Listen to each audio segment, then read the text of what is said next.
When I hosted you Honorable mu 2020 nakujjukiza ebigambo bya Dr. Kizza Besigye ngaga nti ye tasobola kwesimba mu kalulu kubanga avuganyiza emirundi ena and according to him ngabbibwa.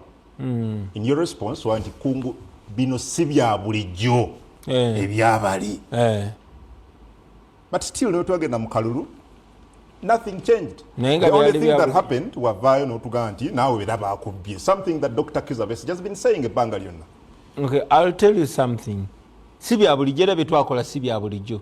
Ensonga lwaki walaba nti ate ne regime ya M7 byakola ate yasukkawo omunyankole kyagamba acation kawirewo akensonyi ne kaggwako. Wali tolabanga ku drone ziwamba bantu naye n'oziraba. Wali tolabanga ku buswavu tebajjako bujja social media ne bajjako internet yonna. Wali tolabanga ku bantu babuzibwawo paka olunaku lwaleero bakanata Muhammad tukyabanoonya bakibalama tukyabanoonya. Wali tolabangako bantu be bakwata bukwasi ne bakutwala ne bakusaaka akakofiira wali ne bakuba ekifaananyi ne bakutwala mu wali tolabanga basibirian nga babacharginga constantly mu kooti y'amagye naye kati baakyusa. Ffe bwe baba badiringa naffe tebadiringa naffe nga kibiina kyabufuzi, badiringa naffe nga military operation.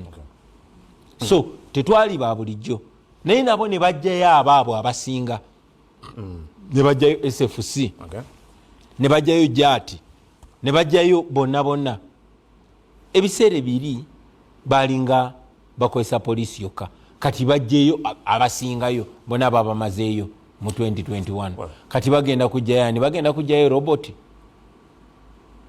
tebayina robot. My point here kungu is nti era twagala tukozese enjogera egamba persistence breaks resistance.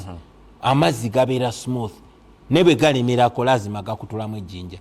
So fe omulamwa gwaffe butastopinga kumakinga sure twekubisaamu emirundi kati tuli bangi ate tuli bamalirivu ate tuli bagezi ate tuli bato kati ebintu byonna bwe bigata tebasobola kutuwona.